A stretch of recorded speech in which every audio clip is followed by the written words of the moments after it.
ஆக்சுவலா அந்த கிருபை அப்படிங்கிற வார்த்தைக்கு என்ன அர்த்தம்னா, பலப்படுத்துதல். அதாவது எதையும் செய்கிறதற்கு அவர் என்ன செய்வார்? பலப்படுத்துகிறவர். தாவீது சொல்றாரு, என் விரல்களை யுத்தத்திற்கு பழக்க வைக்கிறவர். அவர் யாரு? யுத்தத்துக்கு பழக்க வைக்கிறவர்னா என்னது? யுத்தம் இருந்தா தானே பழக்க வைக்க முடியும். யுத்தமே இல்லாம நம்ம எல்லாருமே என்ன நினைக்கிறோம்? லகுவான ஒரு வாழ்க்கை.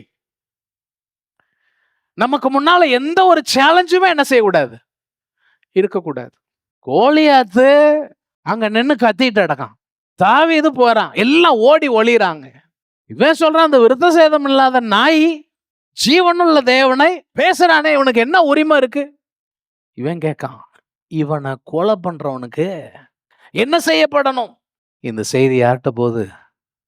சவுல் இடத்துல போகுது. சவுல் கூப்பிட்டு விசாரிக்கிறான். கூப்பிட்டு விசாரிக்கும் போது சவுல் இடத்துல தாவீது சொல்றான், அரசே, நான் காட்டுல இருக்கும்போ, ஆடுகளை பராமரிச்சுட்டு இருக்கும்போ ஒரு முறை சிங்கம் வந்துச்சு. என் ஆடை பிடிச்சிருச்சு. நான் என்ன செஞ்சேன்?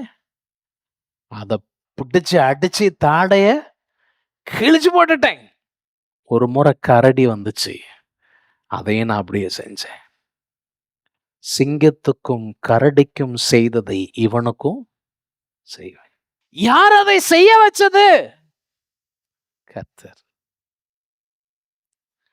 அவன் அந்த அரங்கத்துல அந்த சிங்கத்தையும் கரடியும் மேற்கொள்ளக்கூடிய ஒரு வாய்ப்பு சூழல் அவனுக்கு இல்லாத இருந்துருச்சுன்னு சொன்னா, கோலியாத்தை கண்டு இவனும் ஓடி இருப்பான். வாழ்க்கையில எதிர்மறை சூழ்நிலையே வரக்கூடாதுன்னு நினைக்காதீங்க. எதிர்மறை சூழ்நிலை வந்தே ஆகணும்னு நினைக்க வேண்டியதில்லை. எந்த நிலையில இருந்தாலும் என்னை பலப்படுத்துகிற கிறிஸ்து என் கூட இருக்கிறாருங்கிற நம்பிக்கை உங்களுக்கு வேணும். அல்லேலூயா. ஆண்டவரே, எனக்கு வாழ்க்கையை லகுவாக்கி தாரும், இல்லை என் வாழ்க்கையில பிரச்சனையை நிறைய தாரும், எதுவுமே கேட்காத. எது கேட்கணும்னா, ஆண்டவரே உம்முடைய கிருபை எனக்கு தாரும். ஏன்னா அந்த கிருபை இருந்துச்சுன்னா எந்த சூழலையும் என்னால என்ன செய்ய முடியும்?